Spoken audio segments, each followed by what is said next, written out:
I am Katharina Michio, and you are watching NY Mania. I'm Kayla Walsh, and you're watching NY Yankee Mania. Hi, my name is Maria Venuto, and you are watching New York Yankee Mania. I'm Marnie Schneider. I'm the author of Football Freddy, and I am so excited to be part of the New York Yankee Mania show.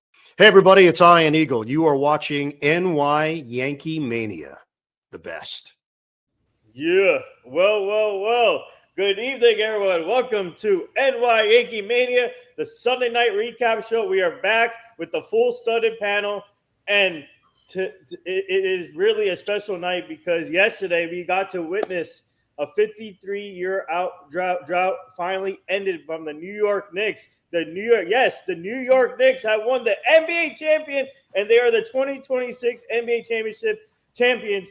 They beat the San Antonio Spurs in San Antonio, and they're now back in New York. And today was the Puerto Rican parade, and Jose Alvarado was there too. So, and Jordan Clarkson. So, man, a lot of great things are happening in the city of New York.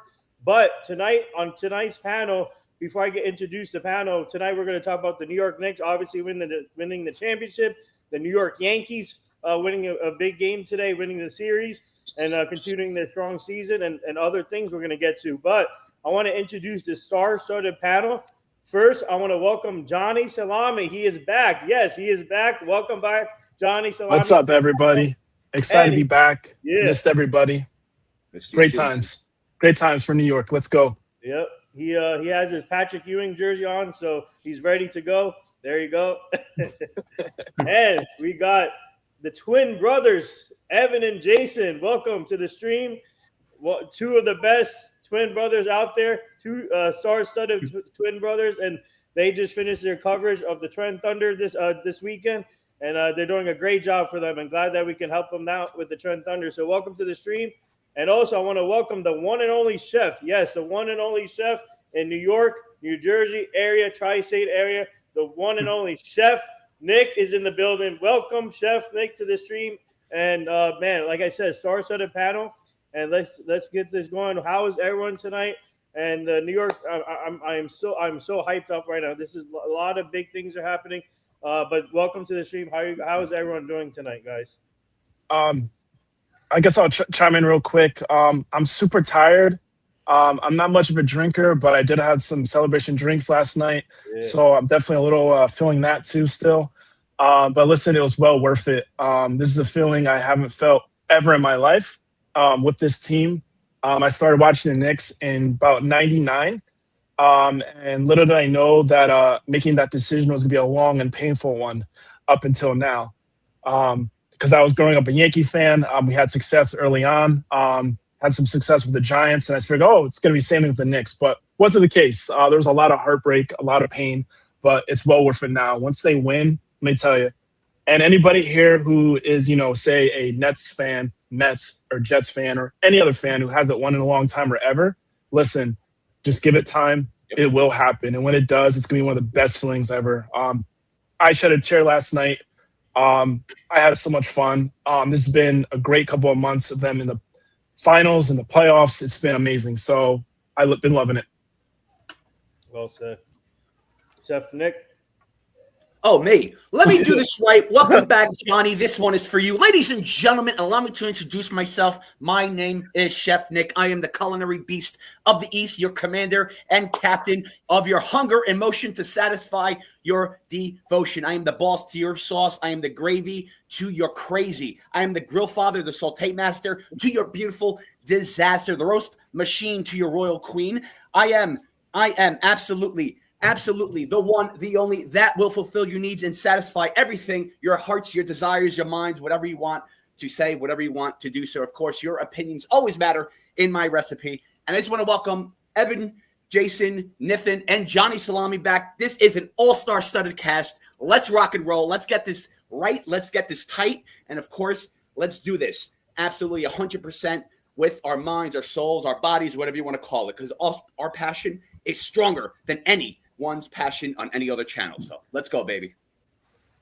Let's go, Chef. Great. Well said, nice. Chef. Welcome back, Johnny Salami. Good to have you back. Good to have you back in time just for a Knicks championship parade. everybody except for Jason and I. We'll get to that later. But yeah, no, Johnny, welcome back. Welcome back, Johnny. Happy for you, Johnny Salami, Chef Nick, Nathan, and anyone who's a Knicks fan in the chat. You guys definitely deserve to celebrate and have a good time. It's been 53 long years, I bet. And so some of you guys weren't even born yet. Some of you guys in the chat, probably most of you guys. Chef Nick, Nathan, Johnny, you guys weren't born yet either, most likely. So first time you're seeing this championship. And hopefully that it can rub off on other New York teams as well.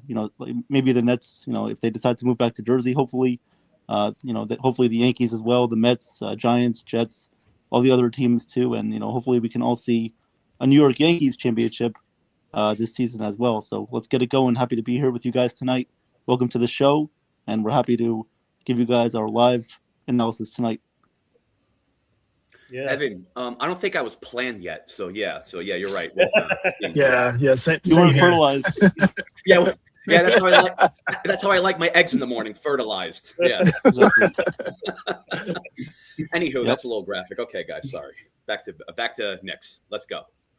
Well, welcome. Thank you, Evan, for that. Well said. And we want to welcome Jason too. Jason, how are you? And what are your thoughts? I'm good, guys. Good to be here with you all. And congrats to the Knicks on winning your championship. You guys have waited a long time for this. You all deserve it. All the diehards out there who have been traumatized for the past 50 years, you guys enjoy this and celebrate it. And congrats to the Knicks. Yeah, and for me, it's extra special because we work with the players, we work with the former Knicks players and current Knicks players. And I was just before we went live, I was just on the phone with a couple of people that I know in the agency business, and we're already working on some events with the Knicks players. So stay tuned, guys.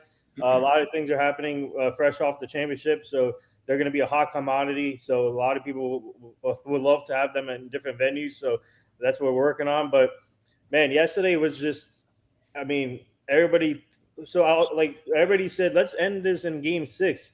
No, I said, no, let's end it tonight. Yes, last night. Let's end it because you don't know what's going to happen if the Spurs win game 6 and all of a sudden they get momentum. But yesterday's game was so special. We were down again, and this team showed grit, fight, never gave up this whole season. And something hit to me before the season started when they hired Mike Brown. And I loved Mike Brown's hire from the beginning of the season, and everybody criticized Leon Rose for that. And so I want to give a big shout out to Leon Rose. This guy deserves a lot of credit. And Worldwide West, his second right-hand partner, and also James Dolan. But this one will go to Leon Rose and the front office because he got criticized for all the moves he made throughout the years to build this championship team, starting with Julius Randle. Actually, Julius Randle started the whole thing, but he got criticized for Jalen Brunson. Look, he proved everybody wrong. He proved Becky Hammond wrong. So there you go. But he proved everybody wrong with the Jalen Brunson signing. Karl Anthony Towns, he got criticized by making.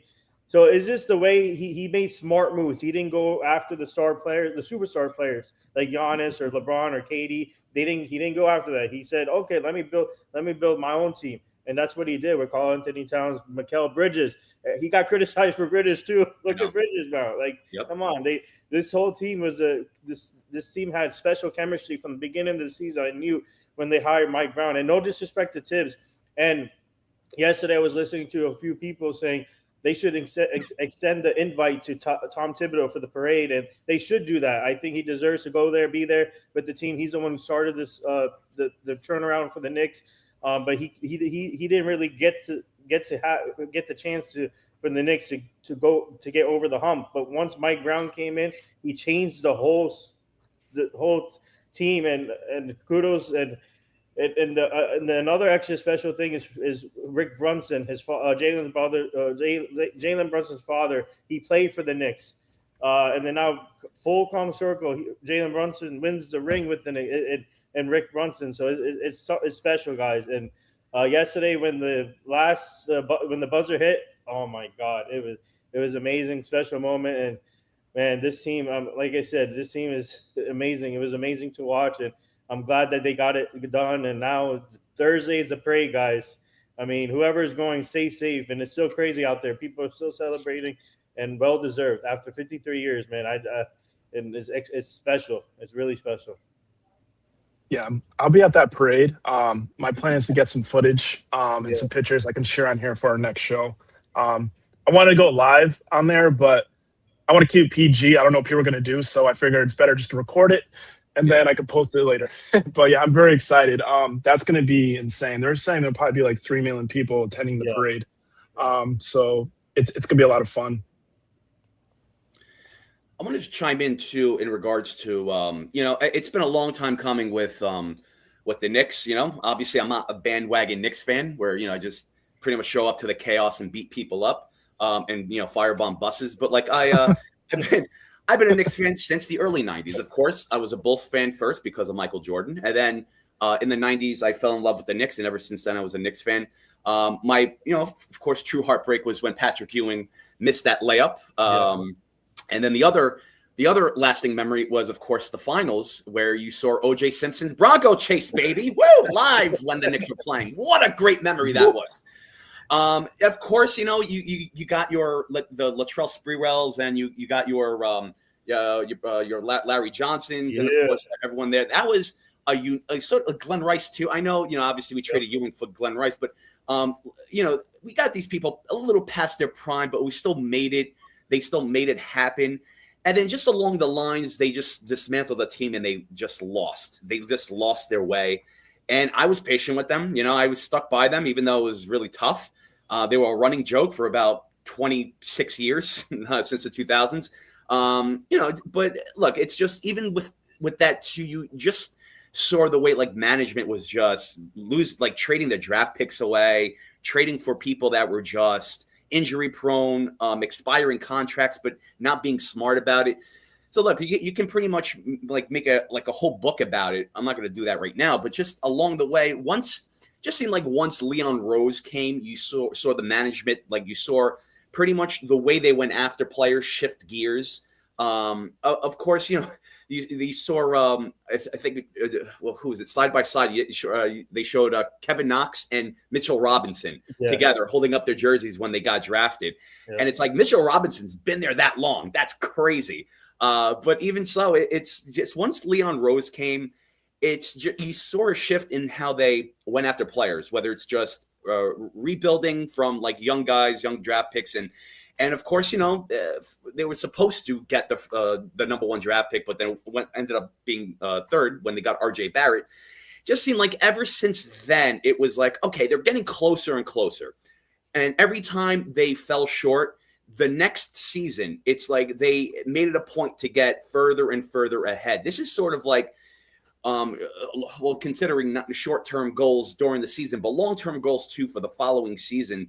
And this is where they got it right this season. Of course, when they first signed Brunson, I was just a little bit because I don't know how that would have panned out. Just because he did great in the playoffs, but I get it. He was a star in the making, and the Knicks got him at the right time. And thank goodness they got him at the right time. And of course, he's going to be their face of their franchise for a long, long time. They're not going to let this guy go. But also, too, it's like with him and let's just say getting Tom Tibbs, I was a big fan of that. And, of course, I always call Tibbs like the Buck Showalter of basketball. He pretty much preps teams to get them in the right way. And then he leaves and the next coach gets the championship. But even with, let's just say, firing Tom Tibbs, I was upset for about that, like for about 10 minutes. And then eventually we got Mike Brown, big fan of Mike Brown. Obviously, it didn't happen right away. There was like a process for that. So I know they were trying to pull coaches from existing teams, which is you can't do. But I'm glad they made that choice with Mike Brown, and he elevated that level of every player on the Knicks. And this is just proof. And this is when we were doing the NBA shows too, as well. The fact that you saw it day in and day out. We talked about preseason. Yeah. Niffin, obviously, we got our predictions right with the Knicks winning the championship. Obviously, it wasn't against the Thunder. It wasn't Game 7. Alvarado didn't get no game-winning shot, but the Knicks won. So that's great. But even with that too, it's like you saw every game they got better. even with getting Cat, you know what? I had a little issue with that because I did like Dante, I did like Julius, but that was a perfect move and a perfect mold that Cat fit. Obviously, it was a little shaky at first, but then he gelled really quickly. And look, it's just like definitely a beautiful symphony and orchestra, the way the Knicks were running it.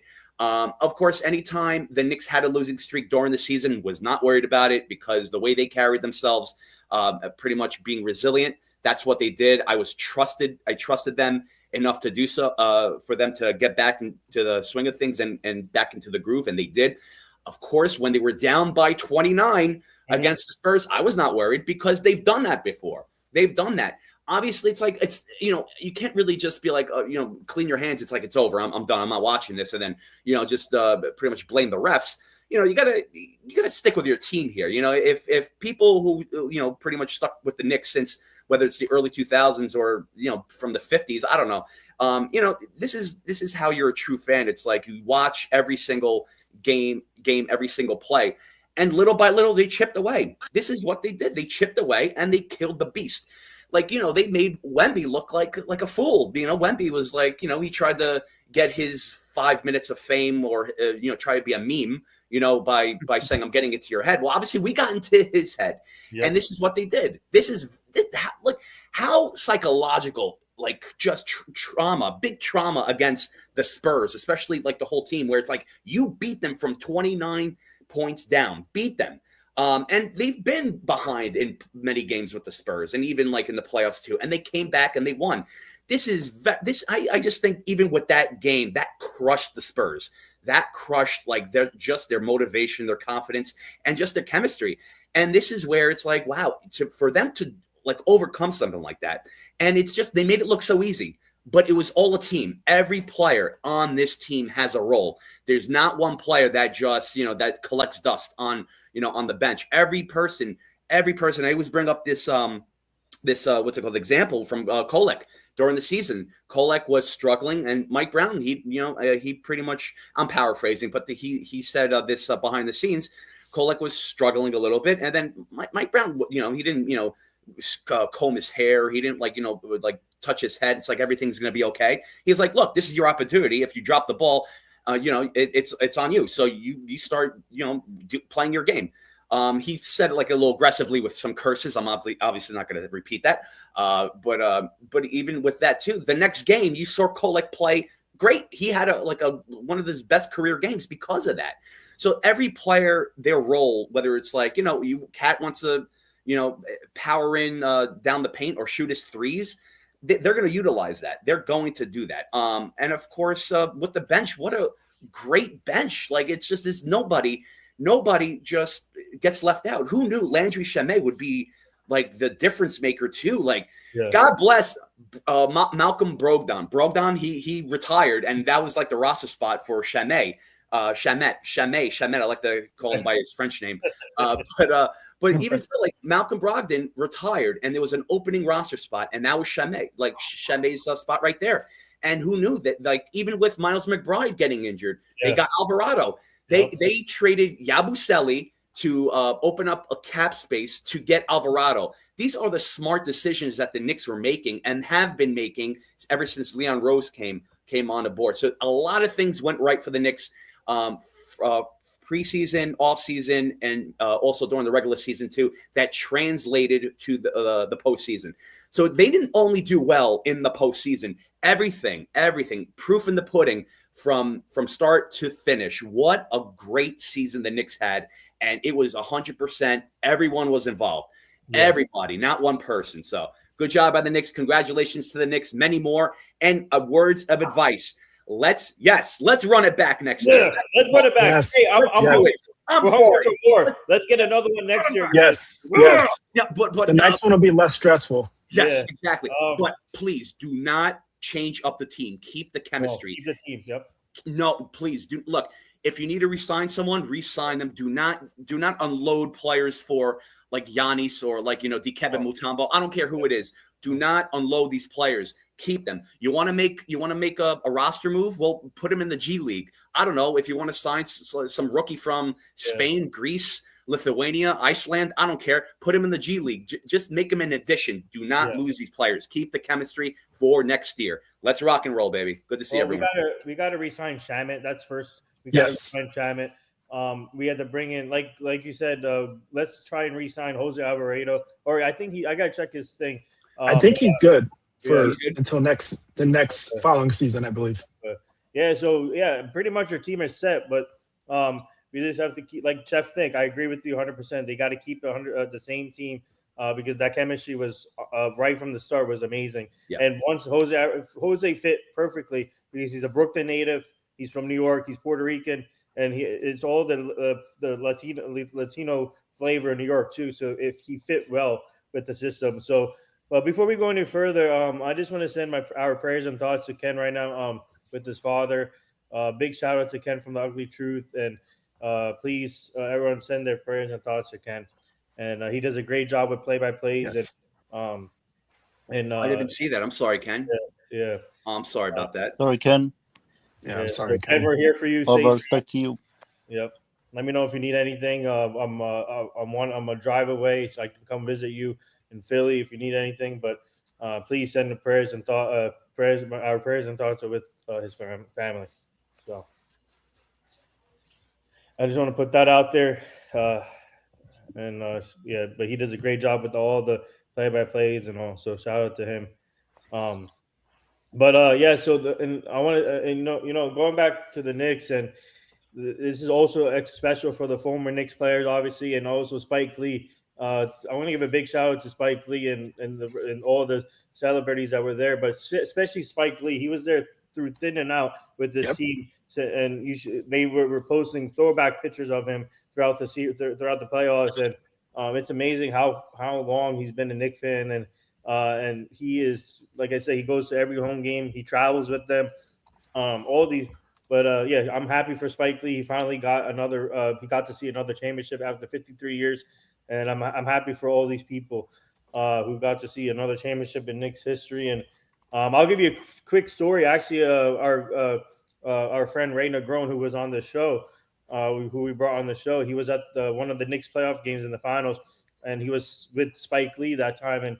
And Spike Lee, David Wilson, the former New York Giants running back, who we work with sometimes, he was on part of the group chat I'm in, and Ray. Spike Lee gave us a shout out via text message through Ray's phone, and so Spike Lee, Ray told Spike Lee about me and Billy and David who played for the Giants, and so Spike Lee gave us a shout out. So that was a cool moment, and that's during the finals. So he was able to do that. So shout out to Spike Lee, and he deserves this because, like I said, he's been there through thick and thin with this team, and he finally got another championship for the New York Knicks. So, can I chime in for? Yeah, I can chime in too. Sorry to rain on your parade. No, it's all right. You're good. Wait, who is that? Evan? Evan, you're blacked out. Where's your screen? Oh, am I blacked out? Oh, yeah.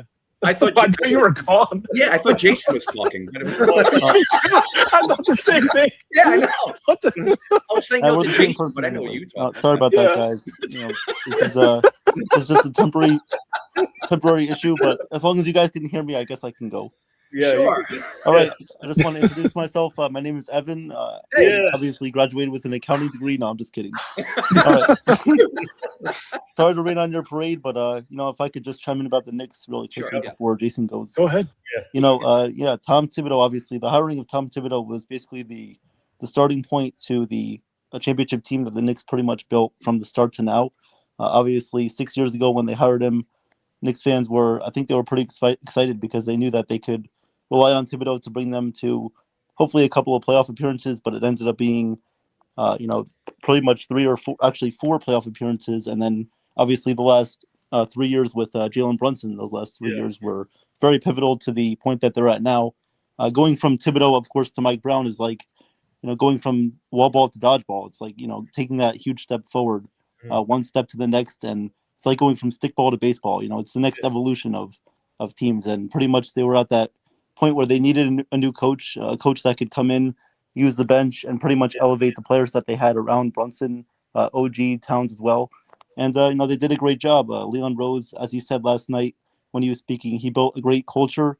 And Karl Anthony Towns mentioned that he brought in a team full of character guys, not me first guys that are very unselfish, guys that are going to play for the team, and guys that are very hard-nosed, focused, hardworking, and they're very scrappy. They're guys that want to win. They don't put themselves first; they put the team first, and they don't care about their individual stats. They care about what the team does, and as long as they win, that's all that matters too. And you guys saw in this series, there were a few games where the Spurs, I believe, outplayed the Knicks. There were a couple of those moments, but the Knicks at the end, they were the more experienced team. OG Anunoby, of course, with that amazing tip-in. I don't know how he even got to that, but he was amazing of just flying through the air like an angel and just tipping that ball into the back of the net. And MSG then went crazy because they pretty much felt that series could have been over right there. And then they eventually won last night. But no, there were moments where the Spurs did play better. I'll admit that.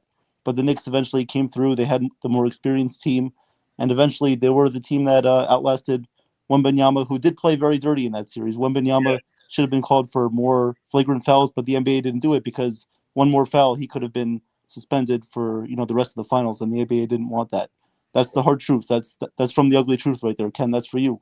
But that's just the truth there with Wembanyama. But no, eventually, the Knicks were able to pull through. Credit to them for coming back multiple times, not just in this series because they were facing double-digit deficits for pretty much all these games, all the 5 games in the series. But even before that, with the Cavaliers, even in Game 1, the Knicks faced a 22-point deficit in the fourth quarter. Credit to them. It was pretty much Jalen Brunson and Anunoby getting them back in that Game 1 against the Cavaliers. If that never happens, the Knicks could have possibly been not more tired, but they could have been, having to use their bench maybe a little bit more in the finals because I believe that series would have been extended. Once the Cavaliers lost that Game 1 against the Knicks, you knew that pretty much was a wraps for the Cavs. James Harden, Donovan Mitchell, those guys weren't going to be able to come back after that Game 1. There was no way. So pretty much, good job for the Knicks for doing that. And that's pretty much all I have to say on that. Good for Spike Lee, too. Happy for him, who's also a big Yankees fan as well. Let's and go. The former players, too. Good for them. Oakley, Ewing, Clyde Frazier, who was also there in attendance. Pretty much everybody. All the celebrities as well. And, before I finish my point, Game 6 of the Stanley Cup Finals is going on right now. And the Carolina Hurricanes have a 1-0 lead over the Vegas Golden Knights right now. Wow. So I'll be giving you guys updates throughout the first period. If Carolina wins tonight, they win the Stanley Cup. If Vegas wins, then we'll have a Game 7 on, I believe, Wednesday night. So that's all I have to say. Thank you. Yeah, well said, Evan. Great points. Before we go to Jason, Jason, I actually want to get you and Evan's thoughts on this. And we were talking about this too a little bit last night via text in regards to, in my opinion, and what Johnny said before was absolutely beautiful and accurate. It's like, every person's team deserves to have a championship. Of course, it takes patience, and of course, depending on the front office, depending on who you have. But I know, Jason, you're going to give your thoughts on the Knicks, but if you want to add this into your repertoire of Knicks talk, but how would you feel if the Nets move back to Jersey, where I believe they belong? I just don't have a good feeling with them in Brooklyn, just that mix, that whole vibe. That's one. And then how do you feel about having Tom Tibbs as a coach? Maybe changing things up. And I'm not saying having him for 2 years and getting rid of him and probably winning a championship. I'm just saying like with him as a Nets coach and then just changing and working well with the guys that they have now, which is great. Him versus Jordy. Would you stick with Jordy Fernandez or switch to another coach like Tom Tibbs? And just want to add on to Evan with the tip-in by OG, just to throw it out there that this is something that the Knicks had all season long was beautiful basketball IQ. OG didn't have to be there. He could have just stayed in the backcourt and that's it. But he had a sense of doing something because he saw an opening. So that's just the IQ the Knicks ran with all season long. So that's all I wanted to add. But good to see you. Before they go, they got to make a statue of OG with that tip. Yeah. Oh, yes. They got to make a statue. Him and Brunson. Yeah, they got to have that statue. Yeah. Yeah, they should. Yep.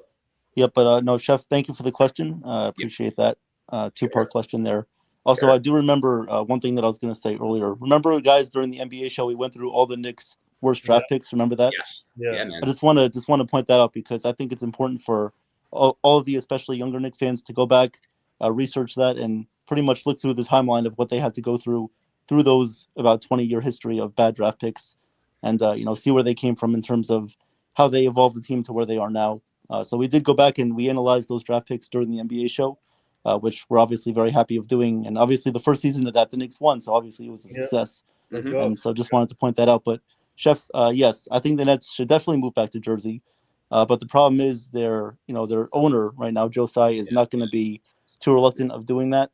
I do believe the Nets are going to have more of a marketability terms in staying in Brooklyn, of course. But the problem is really it's all these people are coming from mainly Jersey and some of the tri-state area too. But you guys even saw like most of Brooklyn are Knicks fans now, and especially kids now too. Nobody's going to want to watch the Nets in the future. Nobody's going to want to watch that. Yeah. Okay, I see you laughing. I may be dark, but that doesn't mean I can't see myself. Oh, you can't see us. Oh. That's true. But no, that's the issue is that everybody's going to want to become a Knicks fan, and that's a real problem. It also puts more pressure on the Nets now to make smart moves and to be aggressive in free agency. And obviously, I think they'll have a better chance of recruiting players if they stay in Brooklyn, of course, because that's still part of the New York area. But in terms of just marketability and in terms of people wanting to gain more traction for them and fans that were, sort of older Net fans, if they don't want to sort of make that transition now, they can pretty much raise their kids or anyone else who's a basketball fan of becoming a Nets fan, because they can talk about the history of guys that were in a New Jersey Nets uniform, Vince Carter, and pretty much, all those guys that were very legendary and impactful for the Nets when they were back in Jersey. So that's pretty much my answer to that. Yes, they need to move back to Jersey. They need to move back now. Yep. That is my answer with that. And Jordy Fernandez, of course, right now he's on a long-term extension. I don't know how many years, but he did get a extension from the Nets after last season. So obviously they see something in him. And I believe that's just basically a PR move from Sean Marks, basically telling us that, if I fire Jordy Fernandez, that's pretty much the third coach that I fired. I'm not going to still have a job if I fire Jordy Fernandez. So pretty much that was more of like a safe thing for Sean Marks to do, to extend Fernandez. And I do believe that he thinks he has the ability to get the best out of the players, to get the best out of the 5 rookies that we drafted last year, plus the other 3 picks that we have in this year's draft. So I do believe that he's going to be the coach of the future. In my opinion, yes, I would hire Tom Thibodeau. They could have actually done that last year to be an advisor or possibly an assistant coach, which I would still bring in. I would either bring in Tom Thibodeau or I would bring in Jason Kidd to either be an advisor or a sort of like a front office executive, kind of like what the Celtics did with Brad Stevens when they moved him up into the front office. I would do that with Jason Kidd or even Tom Thibodeau, just to have like a new voice there and possibly maybe be the successor of Sean Marks when he eventually gets fired, because we know that's going to happen. And, so that's pretty much my thoughts on that. Hopefully there's a good future. I hope so with Jordy Fernandez. But if he does not work out, I would like to see Jason Kidd, if he doesn't get hired this year, or Tom Thibodeau be a executive for the Nets. Good point, Evan. Thanks, man. Very good points. Yeah, well said, Evan. Jason? Yeah, no, my Knicks points first. Congrats to the Knicks again. I mean, I thought the perfect move you guys made was for trading for Jose Alvarado. Yeah. That trade was definitely a win for you guys. Shout out to Jose and everyone involved with his family and everybody like that, because he deserves it. Even when he was on the Pelicans, he was a hard worker. He never gave up. He always was there for the team, and that's what he did for the Knicks when he came over as well. He was just a nonstop grinder. He just came off the bench, provided what you guys needed, and that's how you guys won. And shout out to also Mikal Bridges. I got to say, Mikal Bridges, shout out to him, because he played in every single game, even when he was on the Nets. Of course, he never missed a game, and he deserves this championship as well, and so does everybody on the Knicks. And, just a great team effort. They never got phased. They never got down. Once they went down, they came back, and they were resilient the whole time. So you guys deserve to win, and you guys were the better team in the series. Also, I'll just like to give a quick shout out to Dylan Harper on the Spurs. I know Harper I know his team didn't win, but he was the best player for them in the series for the Spurs. He went to Rutgers, and from Jersey, I'm just very proud of Dylan Harper and the way he played for the Spurs in this series. Darren Fox, he might be at McDonald's next year, but Dylan Harper will be taking over your role next year in the starting lineup. But the Knicks, you guys deserve it. You guys, your bench just came through the whole series. Shamit, of course. Mm-hmm. I mean, Deuce McBride even too. He played well, and everyone. So there's my my Knicks points. And the Nets, yes, I do agree with Evan. We should go back to Jersey. Even the governor wants us back in Jersey. So make it happen, Yep. please. I can't stand, these, Brooklyn natives that are actually Knicks fans that pretend to be Net fans. It's crazy to think that, but it's true. And we need to have our own identity, our own franchise back as New Jersey Nets, and we need to move back now, because if we don't move back now, we will never move back, and we're going to be the same old laughing stock as we've always been. So we need to move back. And for Tibbs, I would like Tibbs. I don't know about as a head coach, but maybe as an assistant, I would say maybe the lead assistant on the bench, just to get the guys in order, to have some standards, have some pride out there, and not just be lazy, slow, and not doing anything. So I would definitely hire Tibbs in a heartbeat to evaluate the coaching staff even further and see what we got. Yeah. Good point, Jason. Very good. Amazing. Great points also, Evan and Jason. If I could just add one thing with the Nets, are they locked in with a lease at the Barclays Center? Like, isn't that for is it like a 30-year lease, I think, or something in regards to that? Because when they moved in, it was like, what, 2010, right? 2010 they moved in. 2010. Yeah. Yeah. Is it a 30-year lease that they're there right now for? It probably Or- is something like that. Yeah. Okay. So once ever that happens, unless they break the lease, but then usually when that happens, there could be lawsuits and stuff. Maybe they might move back to Jersey. I think they had a better identity. I agree. Yeah. I thought originally the move to Brooklyn was going to be awesome and cool, but it just didn't seem to work out that way. Yeah. But hey, listen, I mean, if you guys, build a good team and you get success, people are going to forget about Jersey. They're going to say, okay, we're winning. If you're winning, that's what matters. And maybe Brooklyn will eventually be the best place. And I think, Evan, you mentioned that there's going to be a lot of people now who are going to be Knicks fans, and that's true. There's going to be a lot of young kids that are going to see this who are Knicks fans. I mean, look back in the 90s when the Cowboys were winning. There's people who are in New York who became Cowboy fans because they're doing so well. Same thing for Yankee fans. There's Yankee fans all across the country when they're doing really good in the 90s, and they had no connection to New York. That can happen with the Nets as well. I just think once you guys get the team in order and you start winning and you're successful, you're going to have a whole new generation of people are going to follow. So it comes in stages. It comes in, every 10, 15 years, these things change. So I think, right now it may not look the best, but I think, brighter skies are, in your future. Yeah. And well, Johnny, to answer your question, they do have a lease for the next 25 years with Barclays Center. 25. So 25 years from now. Yeah. No. So wow. No. 2010. Sorry. So they have, which runs for no. It actually says here right now. I'm looking up right now. It says it runs. It's saying which they do have a licensing agreement with the leasing agreement with Barclays, and then it says it runs for 25 more years. Okay. Yeah. Okay, makes sense. Yeah. So they have still a while to go. But like you said, I think if they break, a lot of things will have to happen in order to break to get out of it. But let's see what happens there. But before we switch to the Yankees, I got two more things for you guys real quick. The first one, with OG's tipping, out of all the plays that happened in New York sports history, do you think that's on top? Obviously, you got my guy David Tyree's Super Bowl catch. You got a whole bunch of other plays that happened in Yankees history. Obviously, you can go Derek Jeter or Mr. October, like those.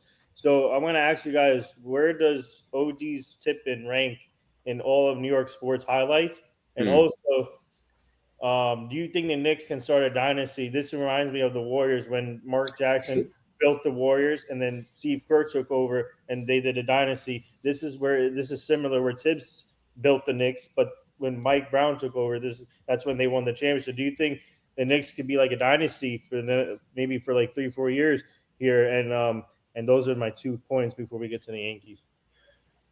Yeah, I think that I truly believe that was the icing on the cake, the cherry on top, with OG's tip-in to pretty much come from 29 and beat the Spurs. I think that you're going to see that for the rest of your life. It's going to be on recaps, highlights. It's going to be in your dreams. You're going to daydream about it.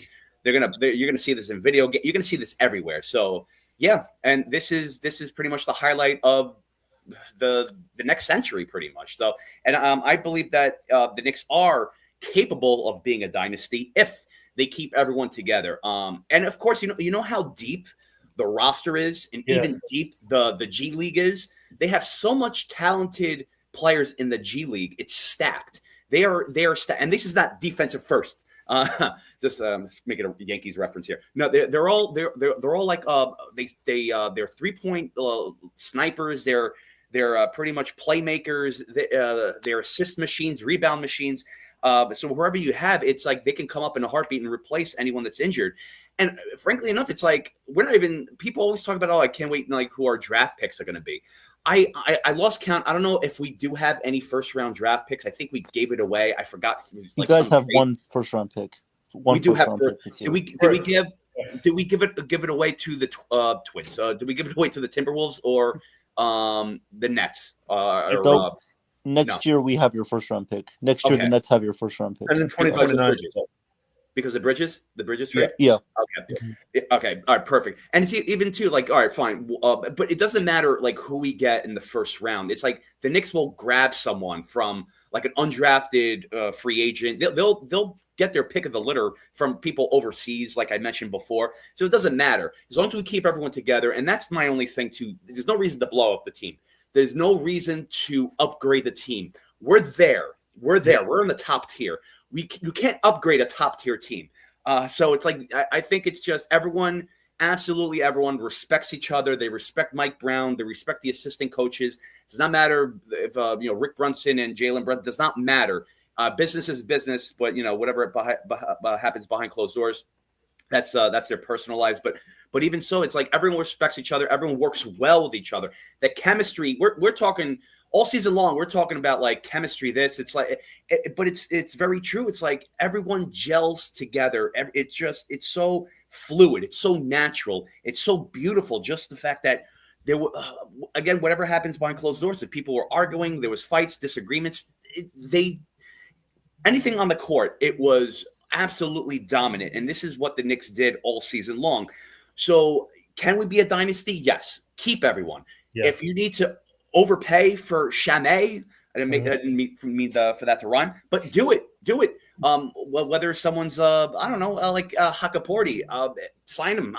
Extend everybody.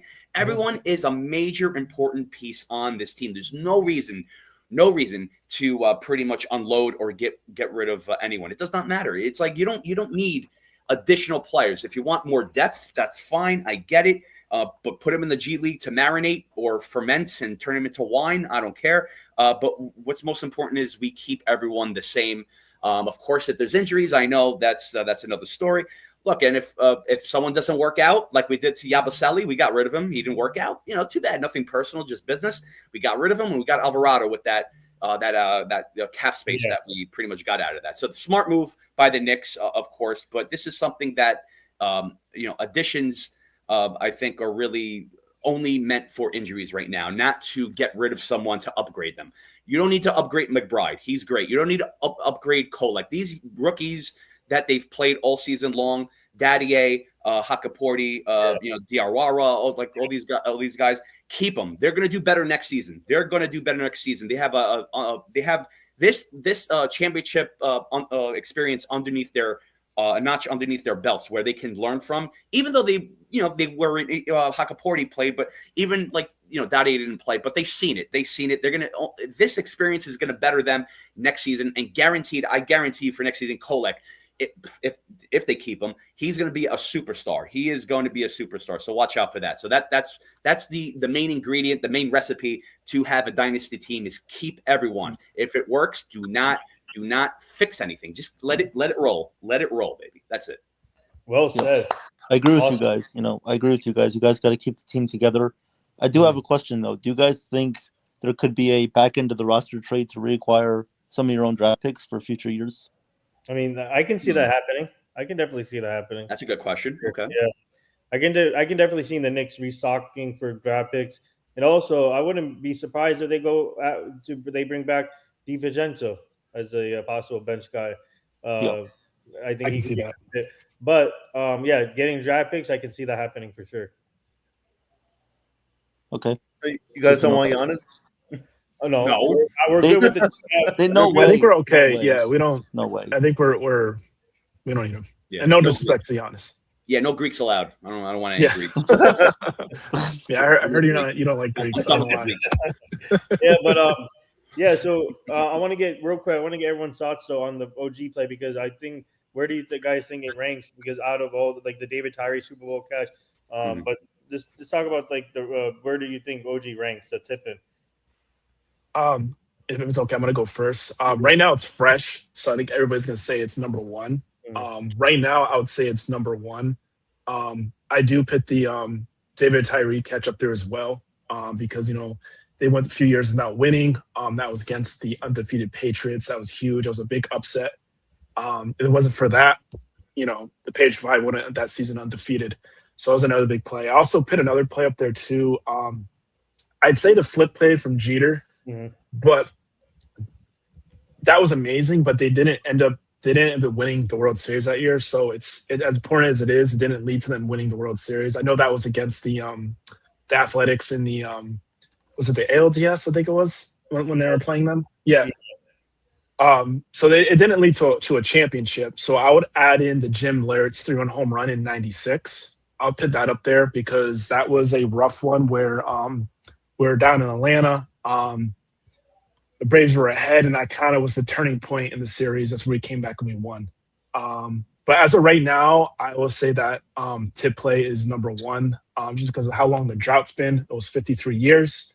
It also we haven't been there since '99, where we lost to Spurs originally. And it was a huge comeback, and that was, what put us ahead, to win the game. So I will say that's number one. You just look how the city was, the tri-state area, the fandom, the pandemonium, everybody went crazy. I had, these past few weeks, just me walking around with my Knicks hat. Everybody's saying, hey man, Knicks in 6. Well, we did in 5. So that made it even better. So I want to say, that's probably, the number one play right now. Like you said, I think that should be a statue. Also, I think Brunson should also get a statue as well. And let's go New York. I hope this is the start of something huge for New York. I want us to win. I'm tired of seeing Boston win. I'm tired of seeing LA win. Let's go New York. We're the greatest, biggest city in the country. I think we're still the best city in the world. Let's win, man. Come on. Let's do it. Let's go. Well said. Chef Nick, Jason, Evan? I can go. Okay. So, obviously I'm a little younger. Derek Jeter's flip play, definitely, that has to be up there. David Tyree's helmet catch definitely has to be up there. I would also put in Eli Manning's throw to Mario Manningham down the sidelines in the 2011 Super Bowl too. I would put that there.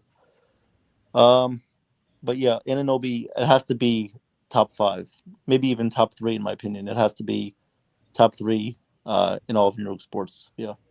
Yep.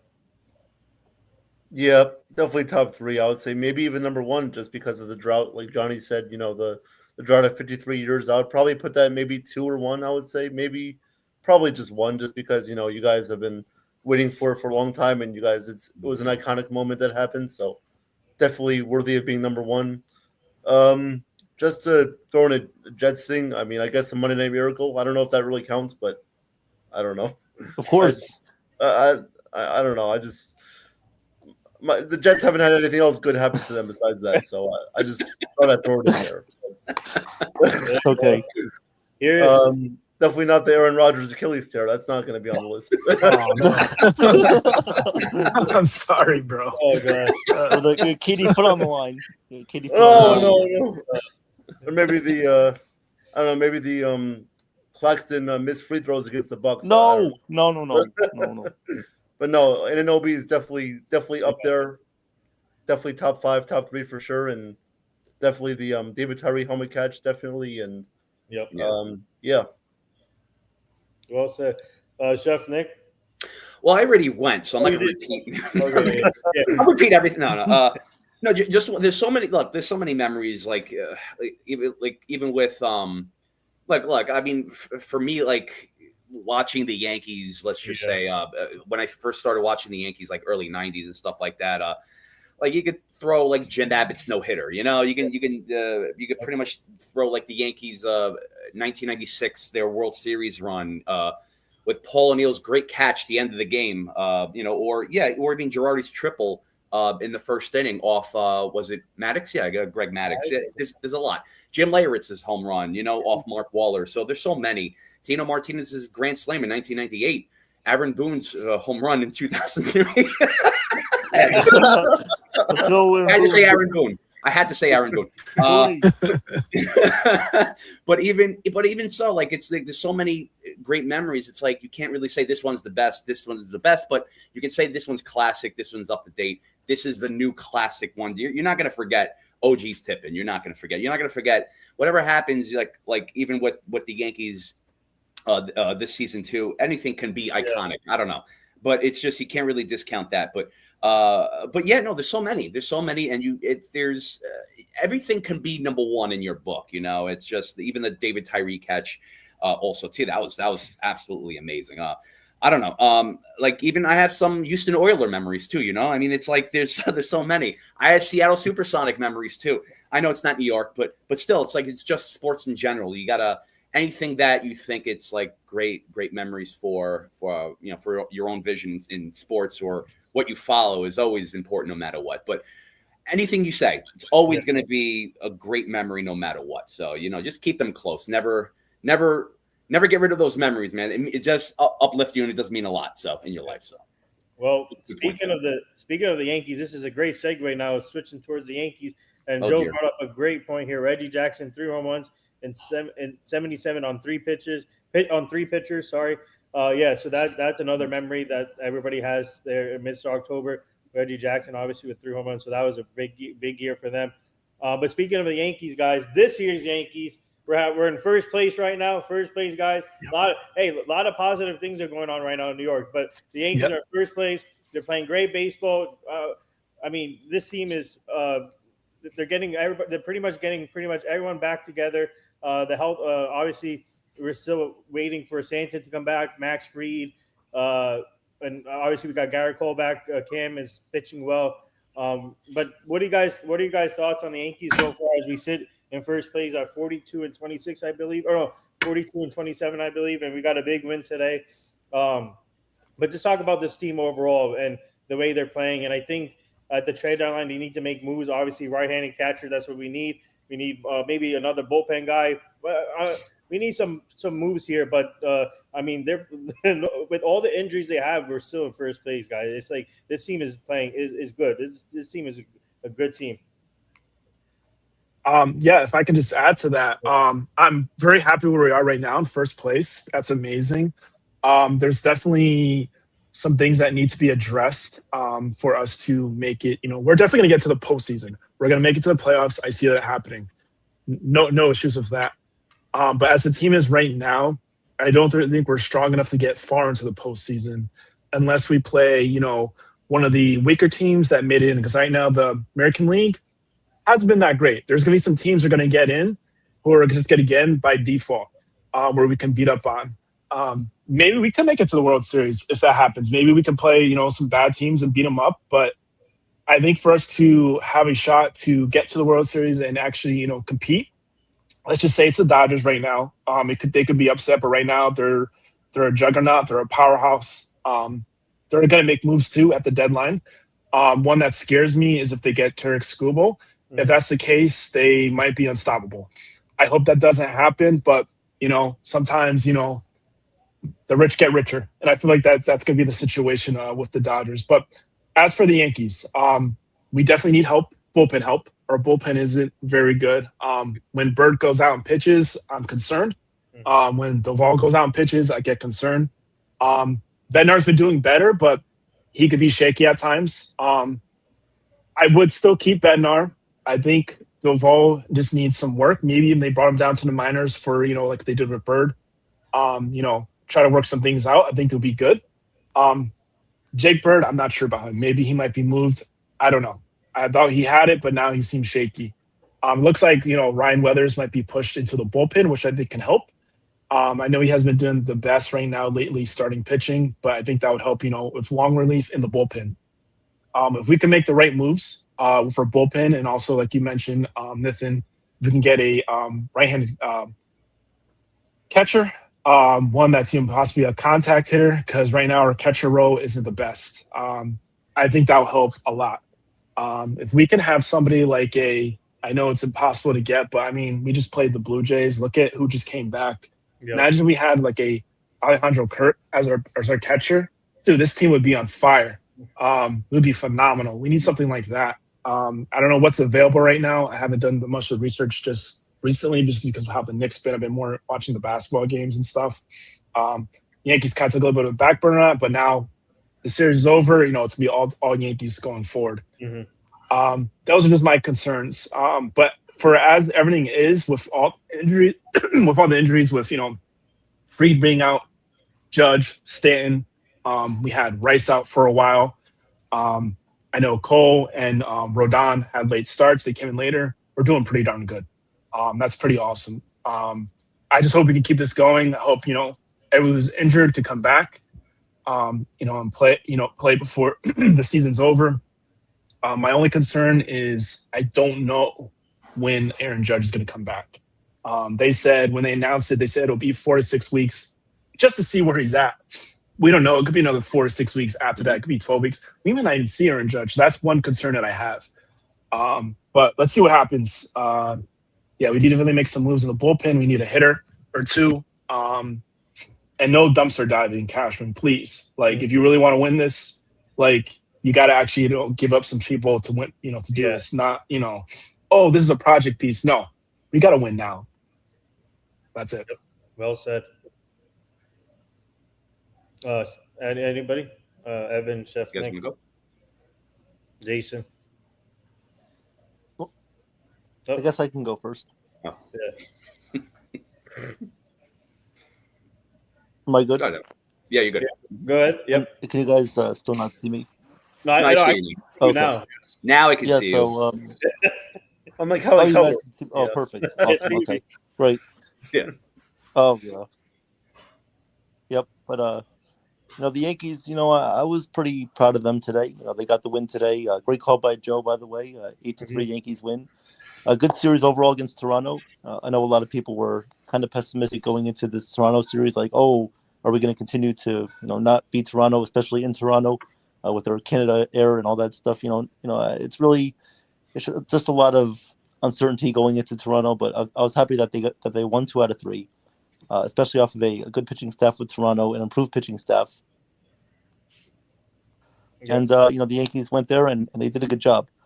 Obviously, the first game we know Ryan Weathers did not have his best stuff, but he's going to move back to the bullpen once we get Freed back, and once this rotation is going to be fully healthy. Maybe we even add a starting pitcher or two, a back-end pitcher. We also can call up guys like Carlos Agranje, Giovanni Cruz too, to take more pressure off the starting pitchers. I think the bullpen could be improved if you have those two guys up and in your bullpen too when it comes to the back end of the season. Obviously, you need to address your catcher position. You need a right-handed hitting catcher. There are some options on the market that are available for that.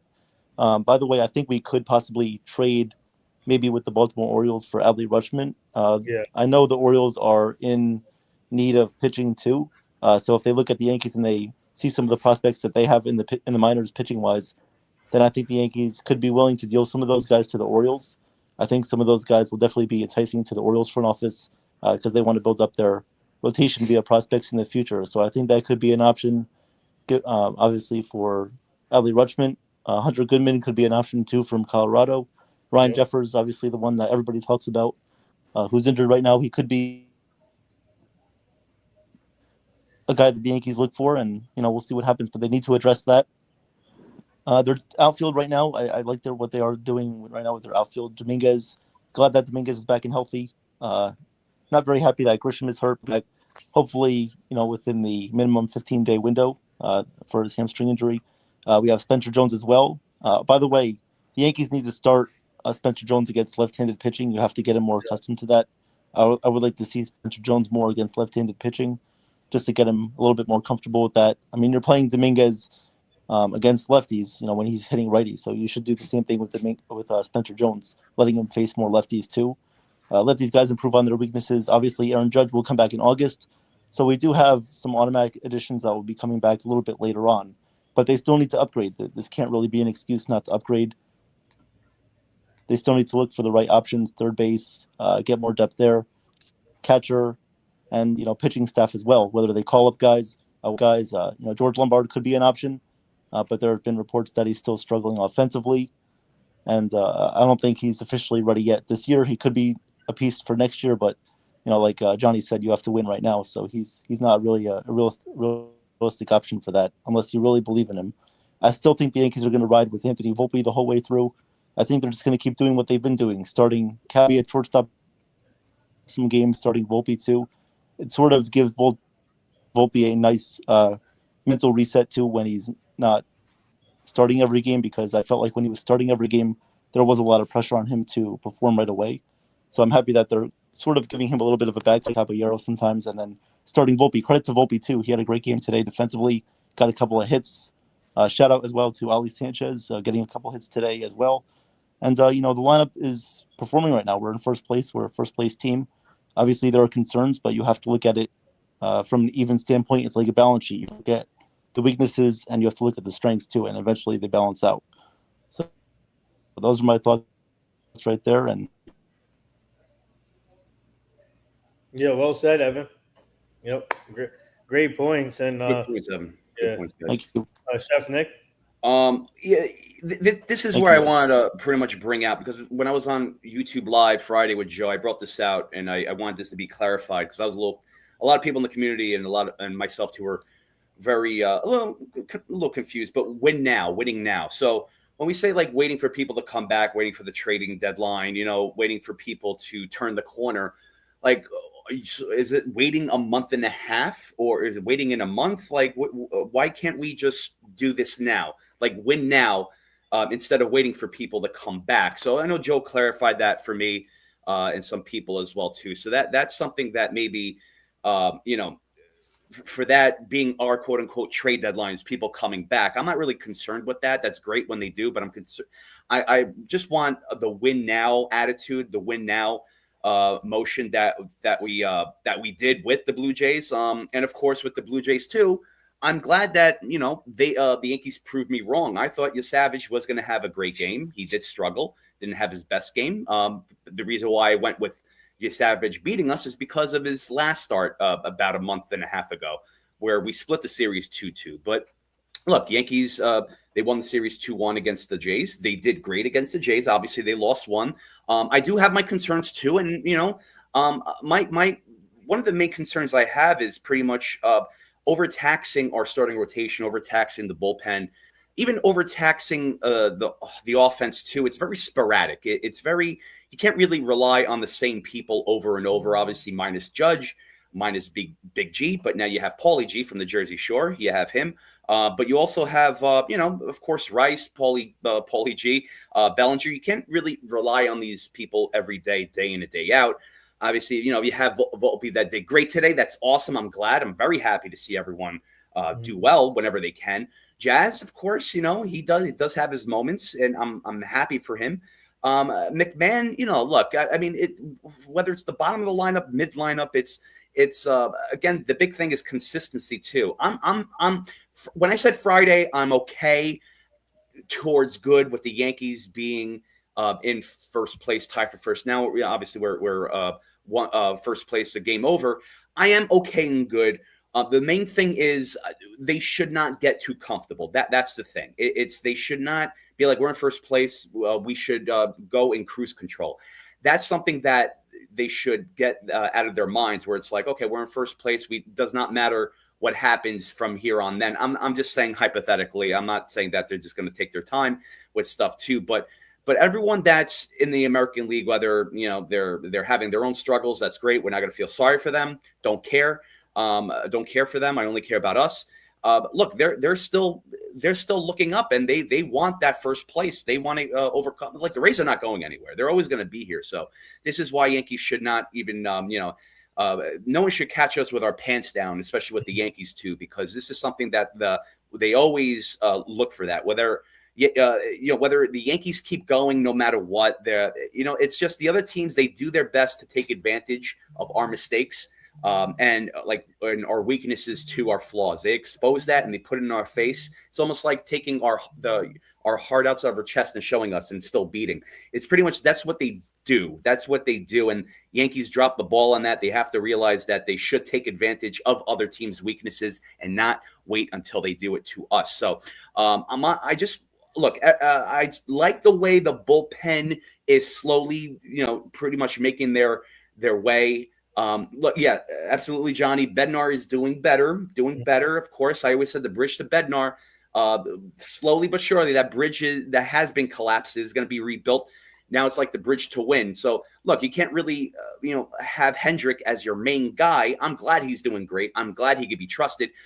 But of course, you can't really put the brunt of the work on him. He's going to collapse as well too. Then who do you have?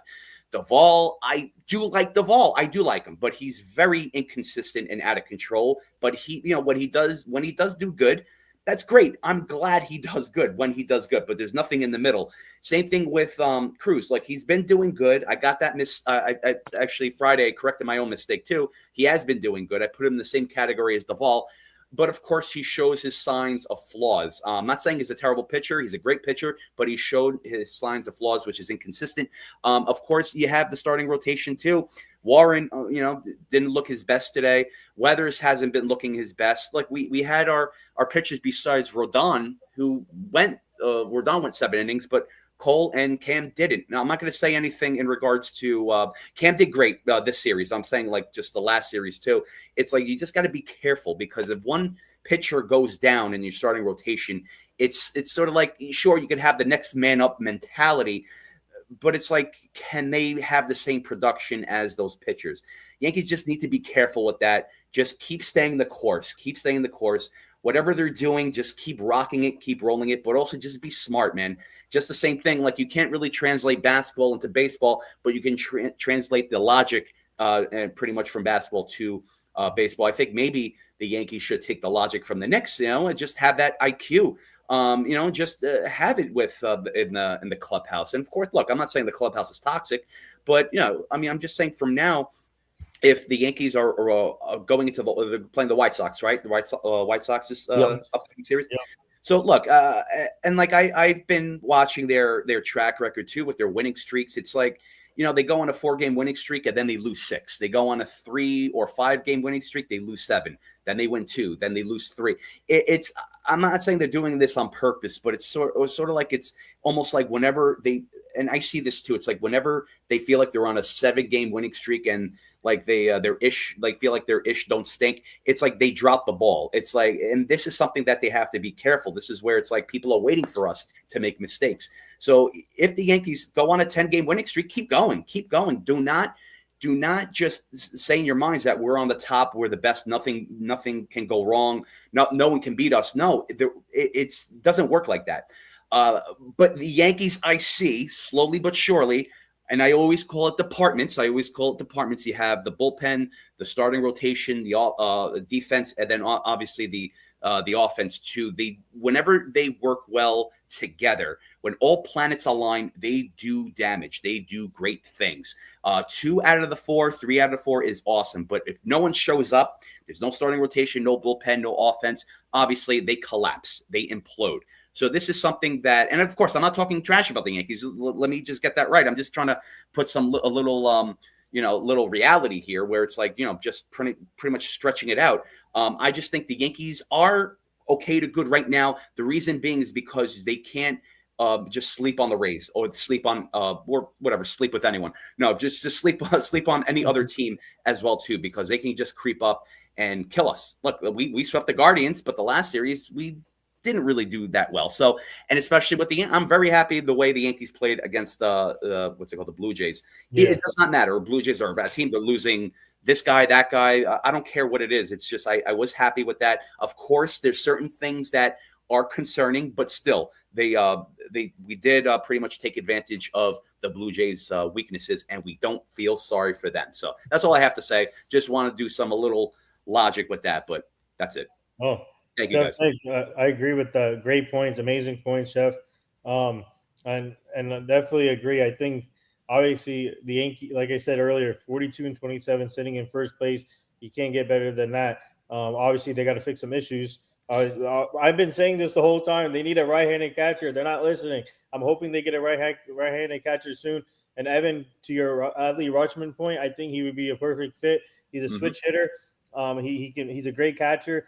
And I think you don't have to give up your prize prospects for him. I think you can start, the headliner can start with Chase Hampton. I think Mhm. that's the type of guy you can start with. Put him in the trade package. Start with Chase Hampton and go from there. I don't think you don't have to give the top prospect, but knowing the Orioles, they might ask for the top prospect. But let's see what happens. But Chase Hampton is back now from the injury. He's looking pretty good. He started the other day for Somerset, I believe, and I had to go back to his numbers, but that's good. He's back. But we do have a lot of great young pitchers in the wings, so the Yankees can utilize that. And Johnny, I agree with you. If they want to win this year, they gotta trade some of their prospects. They cannot keep prospect hugging like people say about Cashman. So they need to start utilizing those prospects, trade them for great talent. There's a saying: in order to get great talent, you have to give up good talent. So Cashman needs to start realizing that he needs to. Um, if they want to win a championship, and look, I'm sure he's seeing what's happening now with the Knicks. So I guess that maybe he's getting the itch now to do something special here. So let's see. The trade deadline is going to be big for the Yankees, I think, and we have a tough series against the White Sox. Guys, the White Sox are no joke. They're 37-30 right now, I think, and they're playing great baseball, and they're like a surprise team right now. Murakami. I I thought he was going to have a struggle coming into the States, but it seems like he's been fitting well and he's having a great season. Um, and I think that was smart of him of going to a small market team to help his career started. But that team is playing good baseball. They have a good young team, good young pitching. So the Yankees better be ready for the White Sox because they're going to bring it. They're going to bring it, guys. Murakami's going to bring it. They got good players. So hopefully the Yankees can withstand that series, keep going. Um, like I said, playing great baseball, and you're seeing great contributions from the offense. And Chaz Chisholm apparently is getting good luck from Aaron Judge's bat, but so but hopefully when Judge comes back, that's not going to happen. So let's see what happens if Jazz can still keep up the heat. He's the recent start, the recent hot streak. So, but we definitely, I mean, obviously, we definitely need Judge back, but they're obviously withstanding all these injuries and they're finding ways to win. Their defense has been good. So all in all, this is a great season so far, and obviously some issues to fix. So yeah, I wouldn't mind whoever is the right-handed catcher. I don't mind. Just get the right-handed catcher and go from there. So, but Awesome. Yeah. Any? Oh, sorry. Go ahead. No, I was gonna say, Jason, you want to say your thoughts, and we can close it out afterwards. Yeah. Yeah. Oh yeah, no, I was just gonna say, good series win for the Yankees this weekend in Toronto. Yeah, no, you guys played well. Your offense played well. Your pitching was good. Yeah. And yeah, good series for you guys. I know you guys are. Whenever you guys play in Toronto, you know the Blue Jays usually are one step ahead, but you guys got them this weekend, so good for you on that. Hopefully, you guys continue to win and beat up on those teams in the AL East. And yeah, we'll see what happens. You guys are going to make some good moves at the deadline in order to compete in the AL. Obviously, I think you guys right now are the favorites to be out of the AL, to come out of the AL and represent the division in the World Series. We'll see what happens with that. But no, it's good that the Yankees are playing well, and we'll see what happens. Jason, real quick, do you want to talk about any thoughts on your Mets real quick before we go? You didn't. Can you hear me? I can hear you. Yeah. So, So, Jason, any thoughts on your Mets before we go, real quick? Oh, sorry. Yeah. No. About the Mets. Good series win this weekend. They beat the Braves 2 out of 3. I thought the offense looked good today. AJ Ewing with a home run. Marcus Semien with a home run. Bo Bichette hit a grand slam on Friday night. So good for Bo Bichette to step up, and hopefully he can continue to play well. Obviously, on offense, he's been good the past few weeks, but his defense still needs a little bit of work, but he'll get there eventually with that. And we're coming back next week, I think, or the week after that. So hopefully we can just stay consistent. They gotta beat the Reds, who they got coming up this week, and then they play at the Phillies. So they gotta beat the teams in front of them, and they gotta stay consistent if they're going to make a run. Right now, they're 5.5 out of a wild card spot, so they just gotta win consistently and not lose 2 out of 3 every other week, and we'll see what happens. But yeah, right now I'm pretty optimistic, but we'll see what happens. Okay, yeah. Well said. And guys, there you have it. The Sunday night recap show on a special edition with the New York Knicks winning the NBA championship. Let's go Knicks. We got to.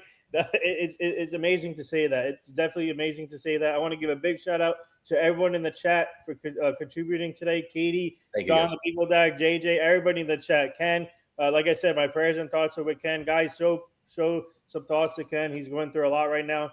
And also shout out to everybody in the chat. Jake, Sean, everybody in the chat. You guys were great interacting with us. And welcome back, Johnny. Good to have you back. And obviously, this was a star-studded panel with Evan, Jason, Chef Nick, Johnny, Joe. Shout out to Joe.